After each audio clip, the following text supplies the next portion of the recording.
And I know that you did your best. You did everything possible to make it happen. And after all of that, nothing works. Trust me, I know that feeling. When you rely on somebody and suddenly you're left alone in the darkness. Yes, life is dark. Yes, life is negative. But the truth is that after darkness and night, there is a time to the sunlight. Yes, I know that feeling when you think that there is no exit. The key for that exit is not in the outside. The key for your exit is in the inside. We have been given the dignity of choice. Wherever we are today, it's the consequences of yesterday's choices. I was in the same place. I used to live all my life as a king in a kingdom of my comfort zone. Until this kingdom got disturbed by one thing. I discovered that I was only focusing on what I was not getting and forget about what I was not giving. So I declared to live full and die empty. I've been always asking myself, what is the meaning of my life? And I found the answer.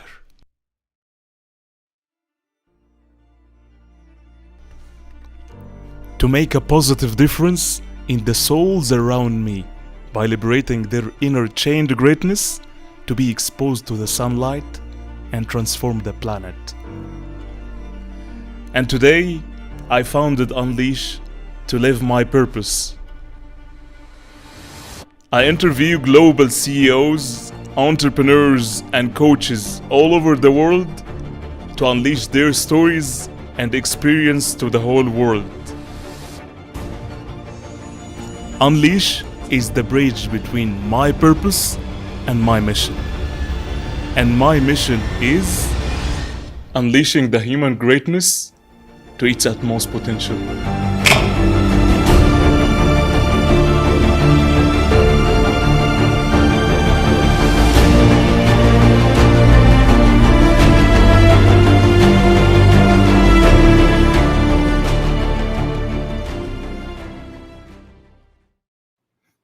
Hey, hey, hey, good morning, good afternoon, and good evening to all those beautiful people who are listening and watching us right now. Welcome again to another great episode with Unleash. And today we have a very, very, very compelling topic that will open up many doors of opportunities into your life. And let me start with that. Many people play the push game in their lives. They and they play it very, very, very well. They push themselves to the opportunities. They push themselves to everyone around them. They push themselves to make a business with people. But the game is about playing the other way, which is rarely. And the game that we need to play today is playing the pull game, not the push game. And here is the question that will come into your mind. How can we play the pull game, not the push game? How can we act like a magnet, attracting the opportunities and right people into our life? How can we position ourselves into the right place where all kind of magic could happen? To do all of these things simply, it's through the power of networking. And trust me, if you surround yourself with the right people and the right network, it will make your life easy. And to do that, again, you must equip yourself with the right strategy. But to do uh, such things, you have to equip yourself with this kind of strategy, which is how to network well with people. And if you want to know how to network very well with people, then let's welcome our great guest today, Hala Taha, who will unleash the power of networking.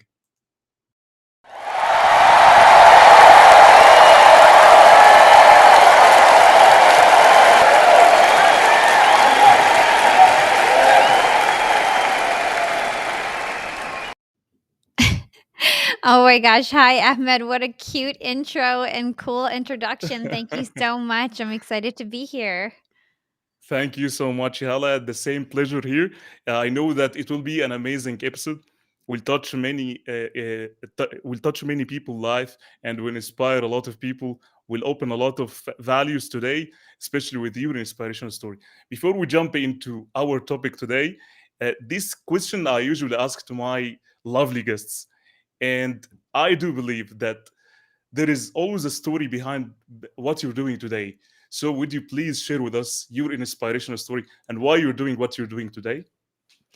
Sure. I mean, I had a really rocky road to my career. I was always looked at in my family as the black sheep. I grew up as a Palestinian American.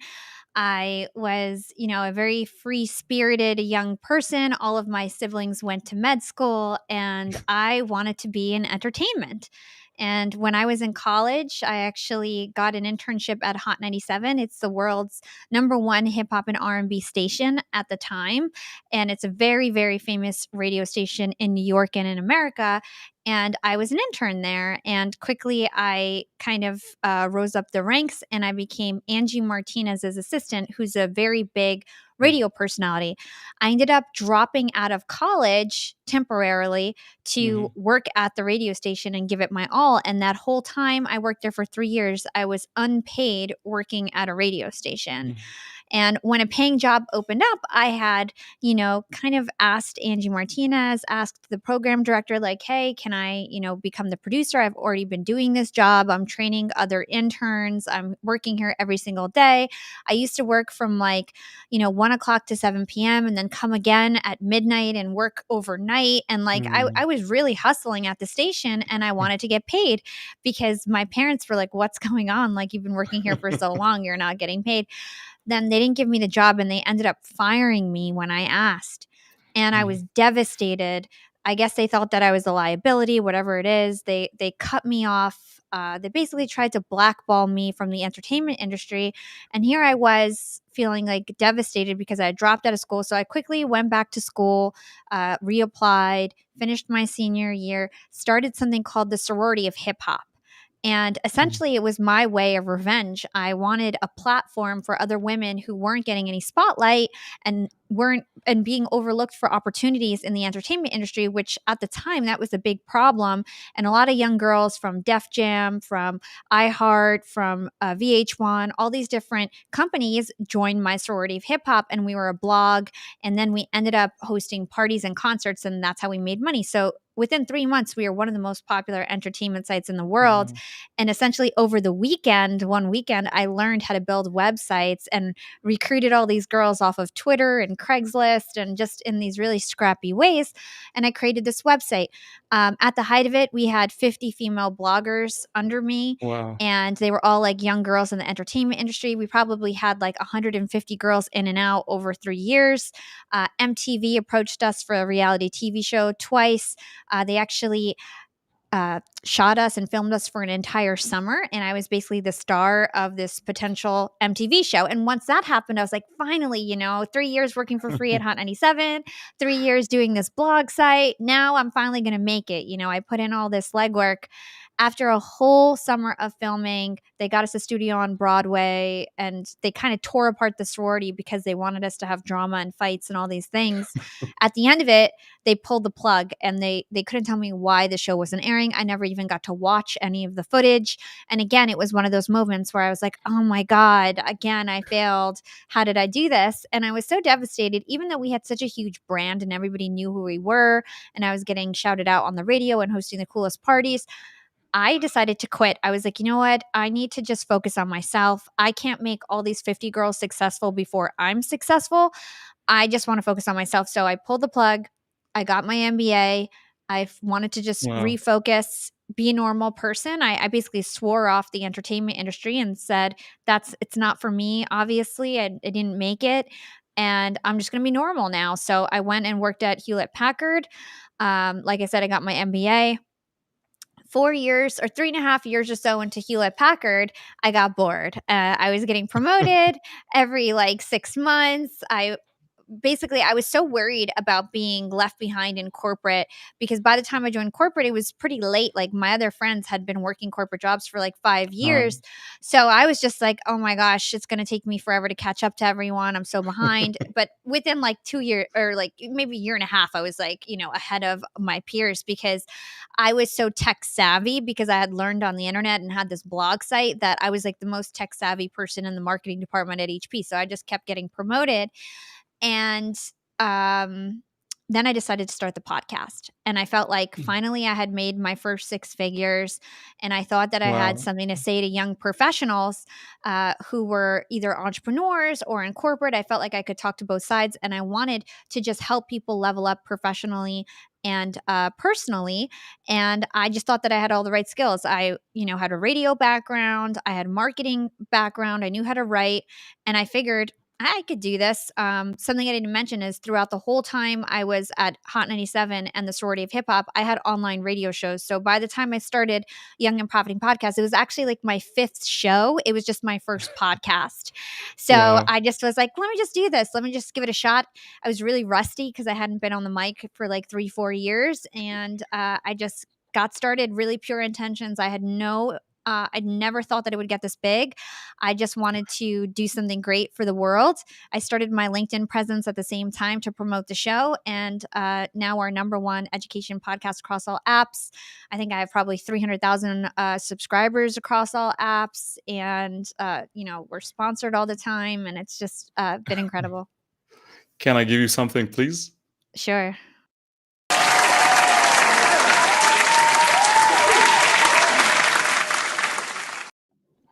It's very inspirational story. I keep saying that sometimes defeats could be the best beginning, and your story shows that nothing will be always like a straight line. Sometimes we will face adversity, but what shapes our life and our future, how we react to this.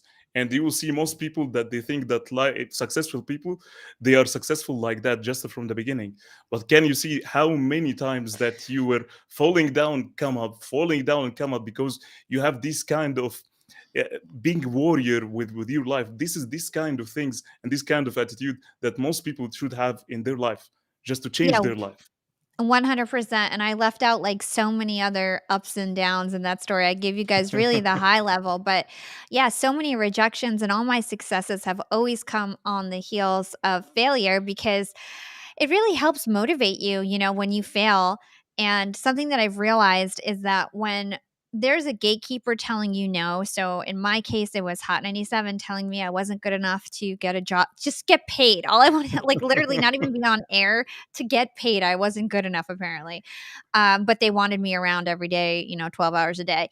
And same thing with MTV. I wasn't good enough there. I didn't mention this, but I was, up for this big basically we had this internal organization at HP called the Young Employee Network, and I had worked my way up in the Young Employee Network. I was president of my local chapter. I was recruitment chair on the global board, and I was supposed to be president of Wow. the global chapter, sorry, of the global board, which would have ran like all the young employees across HP. And at the time, they had 300,000 employees. So it was like a huge deal. And all my peers Wow. wanted me to do it, Wow. and I had earned it. And the HR person didn't like me. I didn't get it. That's when I decided to start Young and Profiting Podcast. It was because of that no. And I'm so thankful for that no. I look back on it and I was like, oh my God, if they had told me yes, I would have never started the podcast. And like my whole life trajectory would have been completely different. I really don't think I would have ever started the Exactly. podcast. And that was the seed for now my agency and my podcast agency and then my podcast network. And if that seed was never planted, then none of this would have happened. So sometimes you need to be just as thankful for the no's as you are for the yeses. And for me, that is one of the biggest lessons that I've ever learned. Great. Thank you so much for the inspirational story, Hala. And coming back to networking, I see that you grow massively and you have amazing network all over the world. So I believe that networking it's an art. And if I want to ask you, how can we network with a people that we need to surround ourselves with? I need to network with some people in my mind, but I think that there are no common people between me and them. How can I reach to them? Because I believe that you have a strategy on that. What's Yes. your experience? Well, I'll talk to you about how I build a network with the people that I want to surround myself with, and that's by being the glue.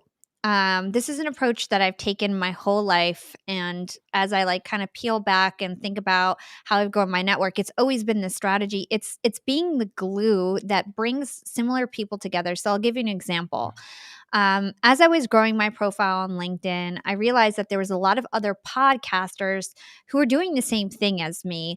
Some were a little bit bigger and more popular, some were a little bit less popular, but there was a lot of people trying to get their podcast out there on LinkedIn, and that was like their main focus. So I decided that I was going to reach out to all these people and put them all in a WhatsApp group. And so I just cold I message them, "Hey, what's up? My name's Hala. I've got a podcast too. I see you're doing your thing on LinkedIn. I'd love to get in, here's my link to my WhatsApp group. Please join. We'll support each other. We'll give each other tips. We'll have a mastermind call every month, and let's network basically." And so I got all these podcasters in a WhatsApp group, like Mark Metry, Quentin Alums, Jordan Wow. Paris, like all these, kind of Roger Brooks, Jordan Mendoza, all these folks in a WhatsApp group. And then we started monthly calls and we got to know each other. We got FaceTime. So we really became connected. And then when we'd share a post, we would engage on them and just started this little community where now everybody is like good friends.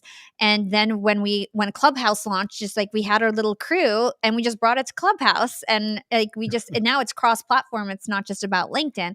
So that's one strategy, is to basically be the person that invites everybody to like one specific platform where everybody has a similar interest. The key is that you can't just invite random people into this. They have to have some sort of thing that ties everyone together. So maybe everyone's authors, or maybe everybody's in real estate, whatever it is. If you're that person, you kind of like own that group, and everybody will really respect you because you might have brought another opportunity because you put everybody together. So that is one of my biggest tips, is to be the glue.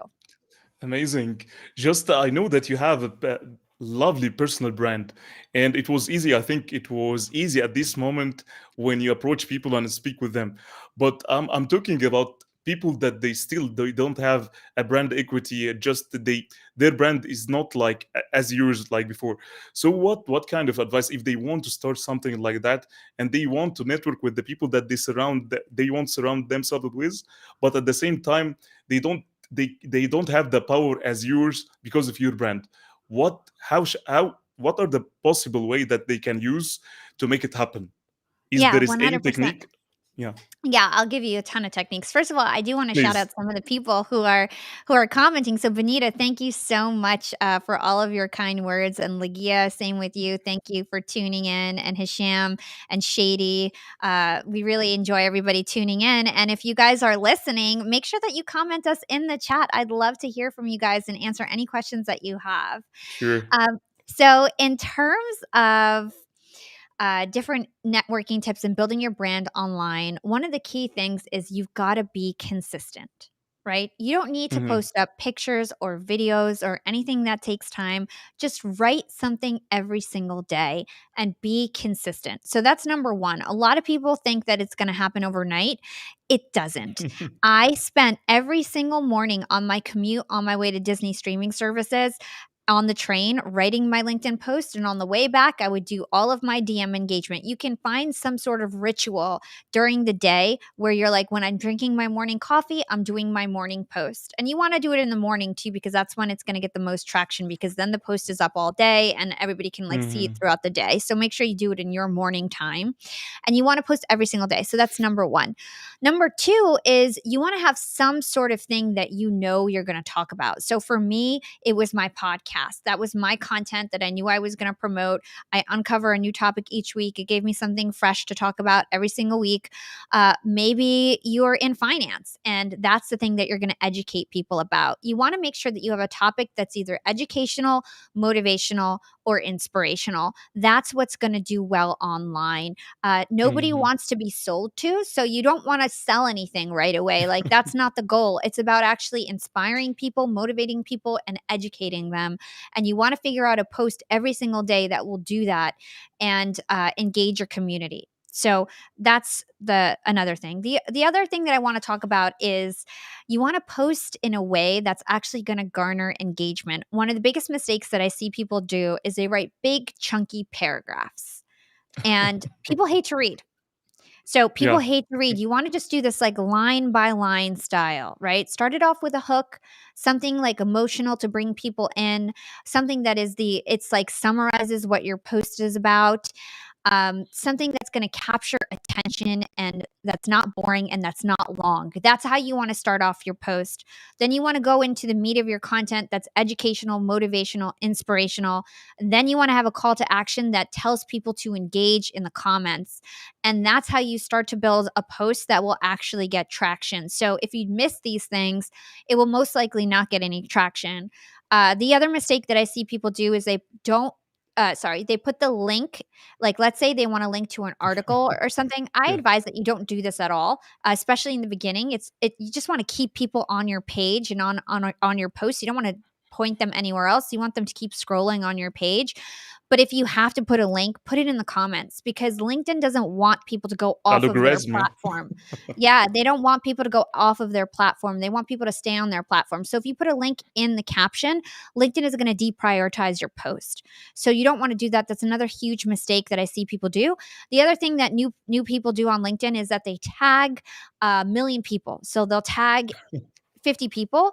And if those 50 people don't engage on your post, meaning they like or comment or share, LinkedIn will count that as spam. So it will do really bad. So you don't want to tag a million people. You don't even want to tag one person if you think that they're not going to engage on your post. So when I do these podcasts with very famous people, I don't tag them usually because I'm almost positive, even though I have a big podcast, they might not comment on my post and I don't want it to do bad. So I don't even tag them because LinkedIn will count it as spam if the person you tag doesn't comment on your Mhm. post. So those are just some like basic things that you guys need to do. So make sure no chunky paragraphs, make sure you're putting link in the comments, make sure that you're posting in a way that does well. The other thing, just the other trick that I'll tell you guys is that big images perform the best on LinkedIn right now. So it's not videos, it's not anything else. It's big pictures. The bigger, the better. 4x5 is the exact size. So not like square size like Instagram. It's like a bigger size that's 4x5. And those types of pictures, if you guys go on my profile, you'll see a lot of them. Those perform the best. And videos don't perform that well on LinkedIn anymore. Neither do sliders. They kind of bomb. And the other thing that's working well is polls. So if you guys want to get a lot of Mm. visibility and impressions, do pictures and polls and text posts. That's going to be your best bet when you're trying to build your brand on LinkedIn. So hopefully those were some good tips in terms of getting started and building your personal brand on the platform. I think that you have summarized. I stayed like 2 years on LinkedIn, and you have summarized it only in 5 minutes. What people shall do to just to grow their brands on LinkedIn. Thank you so much for these amazing and valuable insights. Just Yeah. going back into the podcast, your podcast. Just a question: how long does it take to be in your place once you start your YAP podcast? And what were the struggles on your way? Just if you can share with our audience, to if anybody wants to start. Yeah, I mean, I think that my journey is quite unique. And I think that I was very, very creative to grow my podcast. So I don't think that's something that people can just replicate. I think other people need to get creative in their own ways, but I'll tell my story. So I started my podcast in this April, upcoming April, it will be 4 years. So 4 years Wow. ago, I started the podcast. I started really getting traction 2 years ago. So for the first 2 years, I was getting big guests. I was an influencer on LinkedIn. I was growing my brand, getting lots of traction on LinkedIn, but that didn't necessarily translate to podcast downloads. Once I was getting about like 4,000, 5,000 downloads a month. Now I get like 5,000 downloads in the first like 2 hours of the day, and so Wow. it's like it's just so crazy like how things change, right? So I was getting like 5,000, 4,000 downloads a month. And I used to stare at my chart and be like, oh my God, like, when am I going to get 100,000 downloads a month? Like, when am I going to get 10,000 downloads a month? Like, to me, like 10,000 downloads a month was like crazy. And like I said, now I'm getting more than that in a day. And so it's just funny to think about how fast something can grow because things changed really quickly. So basically, I had a great idea. I kept focusing on Apple. And I Mm-hmm. kept worrying about everybody tuning in on Apple, everybody leaving me a review on Apple. And I realized that not everybody is on Apple Podcasts. I've got a global network. There's people who are on Spotify, there's people who are on Castbox, Player FM, Podbean, all these different apps. There's actually 70 apps that make up the podcast ecosystem. And I realized that I was ignoring all of those people and I kept trying to shove Apple down everybody's throats and it wasn't working. I also realized that just because I was a big podcaster on LinkedIn didn't translate to me being a big podcaster in the world because people Mm-hmm. would listen to my videos on LinkedIn, but then not go watch the podcast or listen to the podcast. And that's because a lot of people on social media don't even listen to podcasts. 50% of Americans have never listened to a podcast. And so I was promoting it to people who might not ever listen to podcasts. And then a light bulb went off, and I thought, I have to promote my podcast in the podcast apps. Okay. And I was like, Mm-hmm. this is the solution. This is the answer. And I just got to work and I was like, how can I get my podcast promoted in the podcast apps? And so I had, at the time, I had 60,000 followers on LinkedIn. Now I have 128,000, I think. I had 60,000 followers on LinkedIn that I had built like through so much hard work and effort by myself, basically. And so I decided that I was going to reach out to these podcast apps and say, like, hey, I've got this LinkedIn following. I'd love to promote you on my LinkedIn in exchange for you guys promoting me in your app. At the time, I didn't even say promoting me in your app because I had no idea about any of it. I was guessing. I was just being creative. So I said something like, I'd love to collaborate and cross promote if you guys want to write a blog or share me on social. So I reached out to an app called Castbox, and they were the first ones who said yes. Now I have 160,000 subscribers on Castbox alone. And I reached Wow. out to Castbox and I said, I love what you guys are doing. I have all these followers on LinkedIn. I'd love to do a contest with you, like a review contest test in exchange for cross promotion. They said yes. They were the first ones who said yes. And then they're the ones that told me, well, we'll put a banner of you in our app for 2 weeks. We'll do push notifications to our users. We'll feature you on the US page. We'll feature you in UK, Australia. And then they started featuring me. And then all of a sudden my downloads started skyrocketing. And I was like, "Oh my gosh, this is amazing." And they're happy because I'm giving them all this LinkedIn exposure because they're not popular on social, and it's a win-win for both of us. Then Castbox was like, "Let's do this every month." And I'm like, "Sure, let's do it every month." And then, one thing led to another. Now I actually sell advertising for Castbox to all my clients.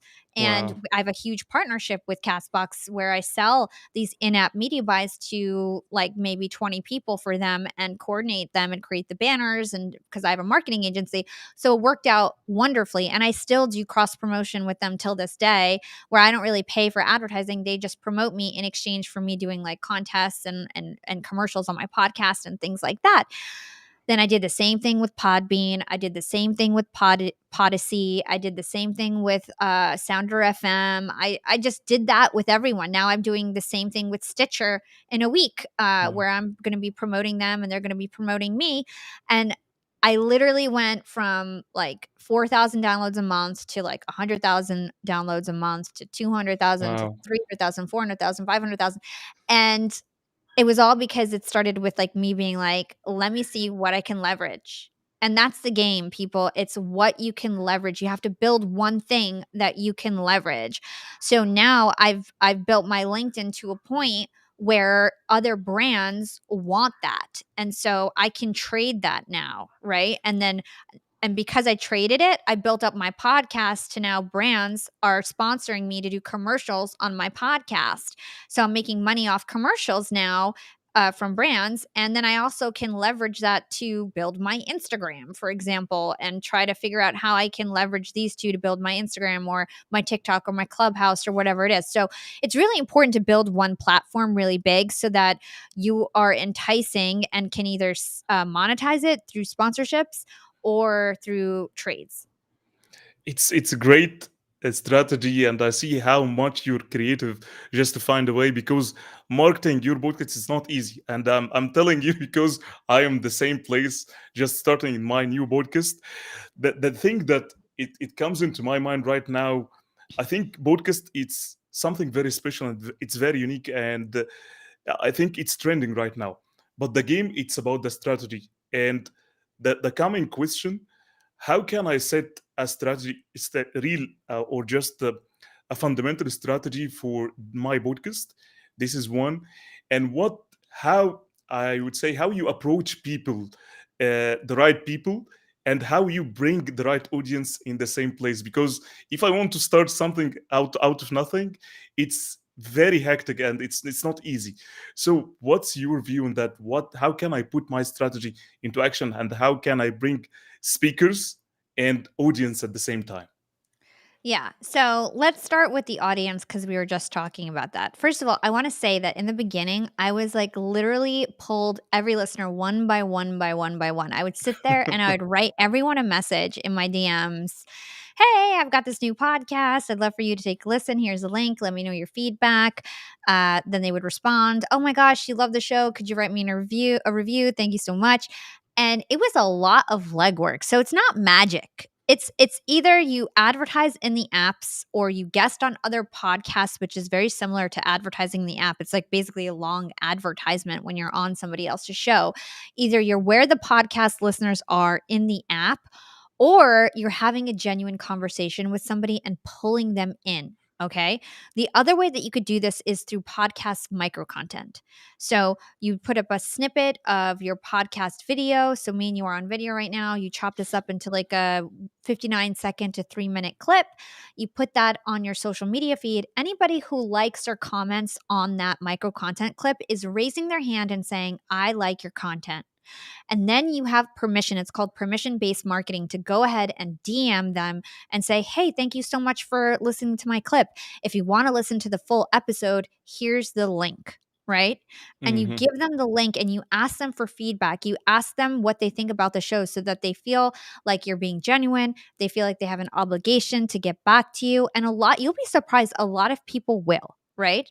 And that's how you do it. You can't just throw it up and expect, even if people like and comment, that they're actually going to listen. You then have to take it to the next level and DM them and have a conversation and do that legwork. So that's how you get your audience. In terms of your guests, it's really about it's two things. It's either your evidence and social proof that you have a big podcast, or it's your potential for having a big podcast and why they should believe in you. So when I was first starting, it was my potential. And I had big guests from the start. And for example, like David Allen, he's the author of the Getting Things Done system. He's a huge author.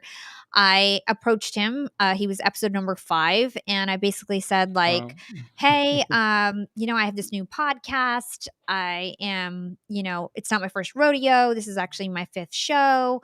I had a radio experience previously. I almost had a show on MTV. I love your work. I read this book. I thought X, Y, and Z. I want to do the podcast about this. If you have 30 minutes of your time, I won't let you down. I'm going to promote the heck out of it. And I promise I'm going to make it. And one day I'll repay this for you and I'll pay it forward." And I would just reach out to these people, and I got big author after big author. I had Chris Voss episode number 22. This is when I Wow. was getting 3,000 downloads an episode. I had Dr. Jack Schaefer as my first guest. He was literally my favorite author. I got him as my first guest. And it was just like really thoughtful, kind emails being like, "Believe in me." That was basically the gist of it. Like, "Believe in me, I'll pay it forward." I've got a good track record, and I'm not going to let you down, and I'm going to promote the heck of it, out of it. And to give you an example of how I've like paid them back, like Dr. Jack Schaefer came on my show, and then I got him like a year and a half or 2 years later, I got him on Jordan Harbinger's show, who's my mentor, who's like literally the biggest podcaster in the world. And that was because he helped me. And I was like, well, I'm going to help you now that I kind of made it and I got all these contacts. So basically, it's all about having people believe in you. Now, and then once you grow your profile, your podcast, you're doing all the right things, you're doing micro content, you're pulling people in through DMs, you're doing advertising if you can afford it, or you're doing cross promotion because you've built one platform up through dedication and consistency.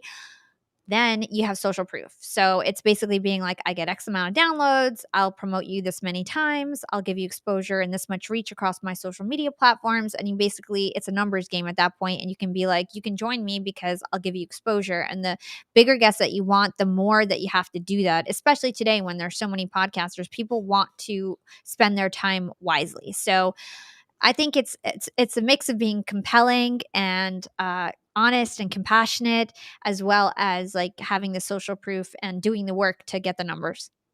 Yeah. Thank you, Hala, again for these amazing insights for sure. Just I see and I always listen to your podcast, and I know that for sure you have a great team. They're working with you. But before, uh, I think it's one of the most chronic and critical uh, point in podcast. It's preparation, right? Just to prepare, especially for the guest. If you like say, I would say like hosting a great guest, how you were able to prepare and just uncover all the questions, the right questions that will uncover all the right values from your speakers or from your guests. Can you tell us the techniques, how you were able to prepare this, and what are the system thinking that you were using it?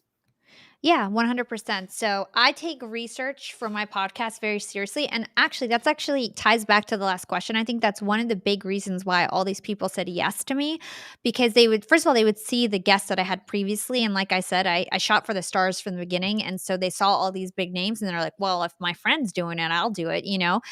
And so, one of the reasons why they said yes is because I promised them that I would read their book and I would do all this research. So, first of all, if they're an author, you got to read the book. That there's no if, Mhm. ends, and buts about it. You got to get the either the book notes and really go through it like very. If you're good enough to do that, get the book notes or get, the Kindle and read the actual book. You can actually ask the author, hey, can I get a PDF copy of your book to prepare and research? Which now my team does that all the time so that we get a PDF copy and can easily like copy and paste or take screenshots, whatever we need to do. So that's number one, read the book. The other hack that Jordan Harbinger actually taught me was reading the book reviews. So go on Goodreads, go on Amazon and read the book reviews, the good and the bad. The bad ones are really interesting because they tell you what people think is controversial or what people didn't Yeah. like or what the alternate opinions are out there, and it kind of helps you get you some creative ideas. So that's really important. Then I also listen to a lot of their interviews. So whenever I'm working out or cooking or cleaning or taking a walk, I'm listening to their interviews because I'm trying to think about what stories that I want to actually pull out and what stories do I want to just say briefly so they don't go on for a tangent forever. So sometimes I'll be like, I'll tell a story, their story that would have taken them 10 minutes. I'll say it in a minute. I'll be like, so, it turned out your mom died and that made you, really motivated to do X, Y, and Z. And then I'll ask a follow up deeper question that they've never answered before. Right. And so then I Mhm. get this like deeper conversation and have a conversation with them that they never had before. So it's all about listening to other interviews, reading the book, reading their social media posts, and just going super deep.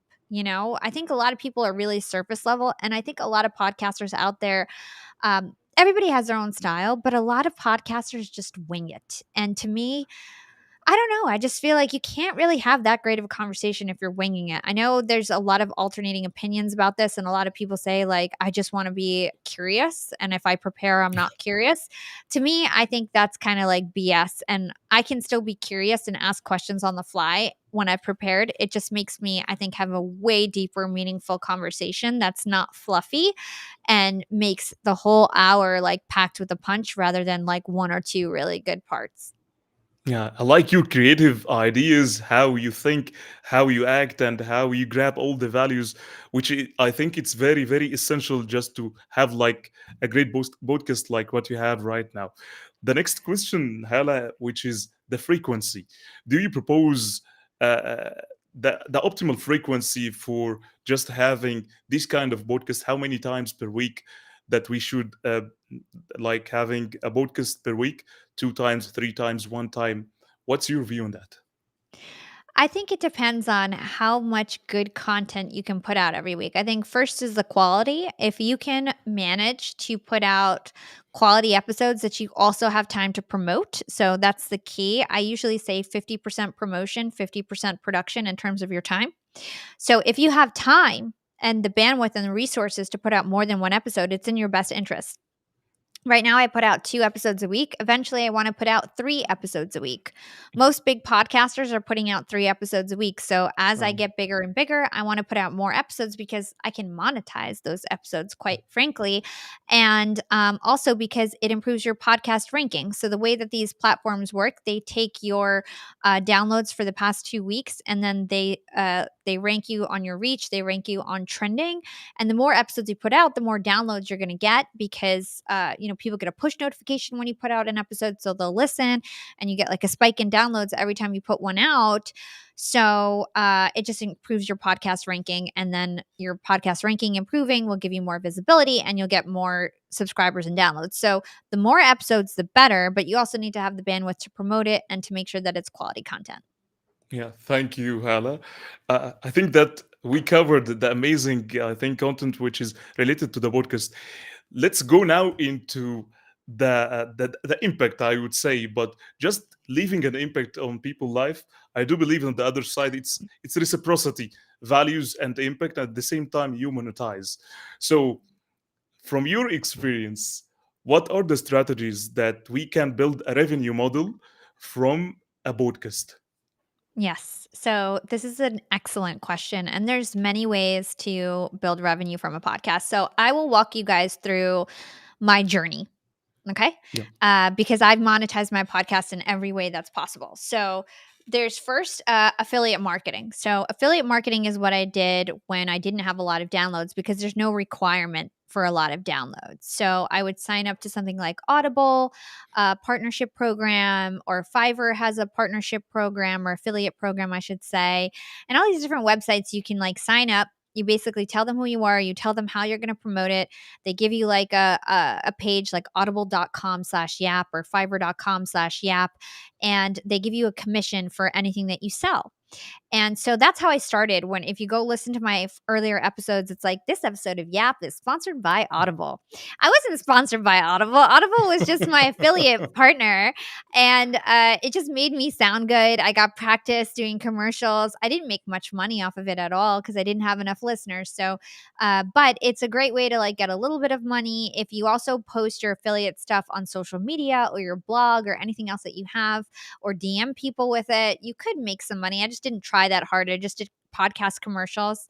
And like I said, it gets your feet wet and it's something that you can do even if you don't have the downloads. You just have to do a lot of legwork to make it work. Okay. So that's number one. Affiliate marketing is one way that you can make money off your podcast. Very similar is just advertising whatever business or service or product that you have. So if you sell t-shirts, you can do a t-shirt commercial on your podcast and give people a promo code to get 10% off your t-shirts and give them your website, right? So whatever it is, if you have a coaching program, you can advertise it on your podcast and it's just a platform to advertise whatever you want, whether that's affiliate links or your own product or service. So that's kind of like the first bucket is that.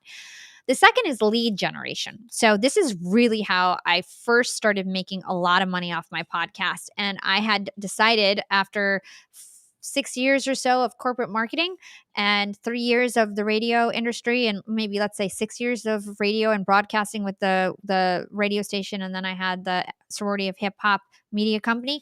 I decided, hey, I can do this. I could be the CEO of a marketing agency. I know how to hack LinkedIn. I know how to do Instagram, YouTube, Twitter, Facebook, and I know everything about podcasting. I'm going to do this. And I decided to start my own company. So the people who came on my show were my exact target person that I wanted as a client. I do marketing for CEOs, best-selling authors, other podcasters, and those are the same people who come on my show. And it happens super organically. The reason why I decided to start the company is because people would end the show and be like, "So who does your marketing?" your marketing is so good. Or can you do this for me? You did a great job and I love your micro content. Can you just do this for me? And I'd always be like, no, no, I just have a volunteer group. It's like, I can't, I have a real job. Like, I have a career. This is just for fun. And I would blow people off because I never thought I would make money off the podcast or this way.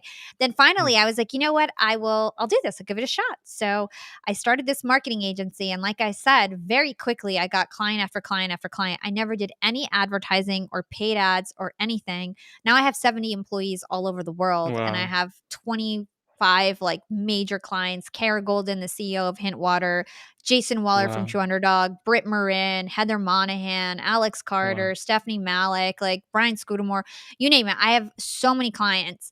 And almost all of them were guests on my show, and I never even solicited them.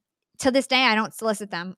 They come on my show because I genuinely want them on my show. I'm crazy about having good content. I never invite anybody on because I want them as a client. I've never done that. It just happens to be they come on my show, they're impressed, they want to learn more, and one thing leads to another and they end up being my client. So that is a huge way. It's lead generation. So if you can think of a podcast where you're inviting on your perfect clientele, it's a win-win because either way you're broadening your network. When even if they're referring you to a friend, they know what you do, and it's like you're just building your network in the right way. And so for me, the podcast is the main way that I get my marketing agency clients. So it's huge. And then lastly is sponsorships. So getting sponsorships is a great way to monetize your podcast. When I first started and I wasn't getting any downloads, I was one of those people that would be like, monetizing your podcast is impossible. You should never try to get sponsors. There's literally footage of me saying this. And now I'm like, I just had no idea what I was doing. And I had no idea what the potential was, because you can make a ton of money off of podcasts once you start reaching a certain amount of downloads. So the way that you do it, it's by CPM. So typically, you're going to want to work with. It just depends on your setup. So some people, they sign to a podcast network, and the podcast network's responsibility is to basically sell their show on their behalf. So I started a podcast network for all my clients. All the shows that I've grown to number one now are in my podcast network, and we're selling on their behalf because we figured it out for me. Now we're doing it for them.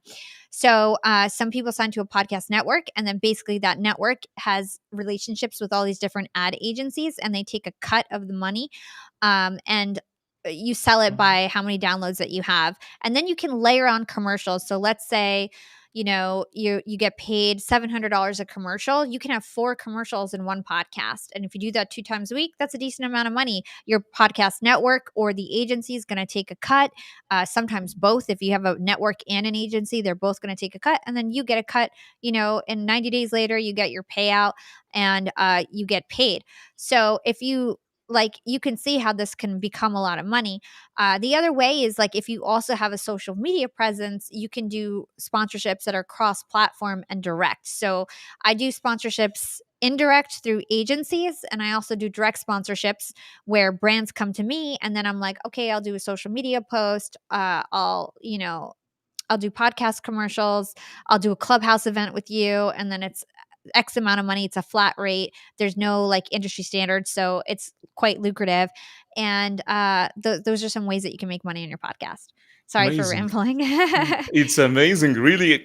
You just speak, and many lights is opening in my the screen of my consciousness because of your great experience. Thank you so much, Hala, for that. The last question that I would ask you, and let's just inspire the audience who are listening to us right now. What were the major struggles and the oppositions that you had in your way? If you can just inspire us by some of the stories that you had that turns you from just down into up. Yeah. Okay. Well, we went over some of them. The first was, working at Hot 97 for 3 years for free and then getting fired from that job. That was number 1. I busted my butt. I thought that I was gonna be the next Angie Martinez, who was this huge radio personality. They rejected me, and then not only they didn't not only did they reject me, they didn't talk to me anymore. And all these relationships and Mhm. mentors that I had for a while, they ended up, saying sorry later because I had built this huge brand and then they had to say sorry. But for a while, all these people basically ignored me and I felt like I had wasted 3 years of my life. So that was devastating. Then the next thing I did, I started this thing called the Sorority of Hip Hop. It was a blog site and I had 50 female bloggers under me at the height of it. We almost got a show on MTV. We filmed all summer. I finally thought I was going to make it. And then last minute, MTV pulled the plug. Another Mm. example is I almost had a show. I almost was the co host with Sway in the Morning on Sirius XM. They basically hired me for the job. I worked there for 2 weeks as his co host. And then they just didn't end up giving me the job, and it was, like, another stab in the heart, like, "You suck, and you shouldn't be doing this." And I don't know why I kept trying, honestly, like, after all these rejections, you wonder why you keep trying. I already mentioned the Young Employee Network, how I didn't get the global presidency, that's why I actually after I started the podcast, everything was in my control, and for the Mm. first time ever, I was under control and I had control of my own destiny. And I think that's why this time I made it. And even when I worked, so when I worked at HP, I was getting a lot of opportunities. I was getting promoted a lot. But still, I look a lot younger than I am, and I'm a female, and I would be doing the same job as a guy who was my age, and he was called a director, but I was called a manager, you know what I mean? Even though I was Mm. so respected and getting paid a lot, but it's just like the title. I never got that title when I worked in corporate. I would be leading so much and be so, uh, like, needed on the team, and I would see my peers get promoted and get all these titles, and I would never get these titles, whether it was at HP or Disney. And that's one of the reasons why I quit corporate, and I was like, "Well, screw this, like, I can do all these people's jobs," like, not to be conceited or anything, but I was like, "I don't even need to do this," right? And I quickly became successful as a CEO, like, it happened so fast, like, like, now my company is like I said, I have 70 employees around the world, and when I was in corporate, I just felt like it was gonna take me 20 years before I would ever Mm. get even, like, VP level or anything like that, because even though I was doing the work and leading teams, I was never getting that title because I look young and I look a certain way, and and whatever it was, I didn't control my destiny. There was gatekeepers, and the gatekeepers don't like me. They don't like me. They Mhm. always say no, right? My whole life, the gatekeepers don't like me. So to me, it was once I took control of my destiny by having my own brand, by starting my own podcast, by then starting my own company, leveraging all the skills that I've learned along the way, and deciding, like, I don't need a gatekeeper. I'm going to do this myself and just use the skills that I've acquired to be successful and make money. And I don't need a paycheck from anyone. And I'm going to just do it on my own. And it worked out because, like I said, I finally had control and wasn't trying to knock on doors. I was just breaking down doors. So that's my motivation for everyone today. Very inspiring. I thought that it will be the last question, which was the previous one, but you made me curious to ask you the last question. I promise you for that time. But the question that did you approach at the beginning of your podcast? Did you approach someone just to host him or her just in your podcast and they refused? And what, if yes, what were your emotions at that time and how did you handle it? Sorry, can you still hear me? My mic, can you Yes, still yeah, hear me fine? Okay, could you repeat the definitely. question? Sorry. Yes, so no, no problem at all. I say that at the beginning of your podcast, uh, did you approach someone just to host him or her just in your podcast and they refused? And if yes, how did you handle your emotions at that time? Yeah. Oh, I've gotten rejected a million times in terms of the guests that come on my show. Oh my gosh. Even today, for every 50 messages I send out, I get 3 back. I mean, I'm shooting for very high caliber people, but everyone gets rejected and it's not personal. I've never had an emotional problem with it because it's not personal. Most of the time, these people just don't have time. It's a Mhm. lot of time to go on a podcast, and it's a lot to ask of someone to go on your podcast because you're asking them for an hour of their time. And the more successful somebody gets, the more that hour is worth, right? And so you're asking them for an hour of their time. If they don't see the return on investment, they're not going to come on your show, but you can't take it personally. You have to think about it as, all right, well, I need to get better. I need to make sure that I do have the reach, that I can give them the return on investment by having more listeners, by doing better content, by having a bigger social media presence. It's not their fault for saying no. It's your fault that they said no. And you need to start realizing that. And same thing goes for when people want to be guests on other people's podcasts, because I get asked all the time and it's ridiculous. The way that people approach me is sort of ridiculous. They'll be like, Mhm. hey, I'm down to come on your show. When can we set it up? And I look on their profile, they have 200 followers, they have no book. I'm like, why do you think that you can come on my show? Like, what are you talking about? Like, did you look at my podcast? Do you see who's on it? Do you know how hard I work? Do you know how much it costs to just put out one episode?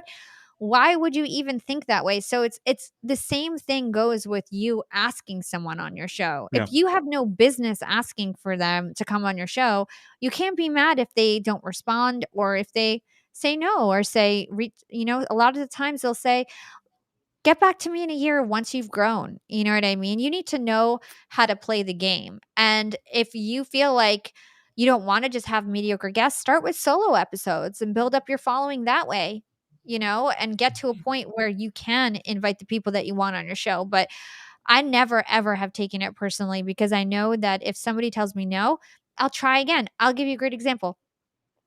My favorite author, Charles Duhigg, The Power of Habit. I reached out to him. I put up a post the other day about it. I have a screenshot of reaching out to him in July 2018 to come on my podcast. And he accepted my invite. And then he ignored me for 3 years. Oh. Literally, every 6 months, I'd be like, "Hey, Charles, thanks again for Mm. accepting my invite. I'd love to have you on. Yeah, please let me know. Like, we've grown again. Like, I get 100,000 downloads a month. Like, will you come on my show now?" And he would just be like, "Sorry, I'm really busy. I'm heads down writing a book or like whatever it is." And then 6 months later, "Hey, you told me to reach out again. It's me. Like, would you come on my podcast?" Then finally, I interviewed him the other day and it was amazing. But at the same time, I was like, why was I so crazy about interviewing this one guy? Like, it was a great interview. Was it the best interview I've ever had in my life? No, but I felt like it was going to be, and I like had built this thing up in my head like he was so important, and it was so important. Where some of my best content has been like sleep scientists that have 10,000 followers, right? Yeah. So it's not like sometimes you build people up bigger than you need to, and you need to just focus on the content. Yeah. Thank you, Hala. Again, it's a pleasure hosting you in the show. Yep. And again, you drove a lot of values, massive values, and I believe that many of our audience that they listen, I think that they will move into their way of greatness because of you and because of your insights and because of the values that you shared today. Pleasure to have you today, and I'm sure that we will have another episode and the collaboration very soon. Thank you so much for being here today, Hala. Thank you. And great job. I wish you the best of luck on your podcast. I could tell it lights you up, and that is the kind of energy that you need to win in this game. So thank you so much for all your effort. I can Thank see the you. effort that you put into the show, and I just wish you the best of luck. Thank you, Hala. Have a great day. Bye bye. Thank you. Thank you. Bye.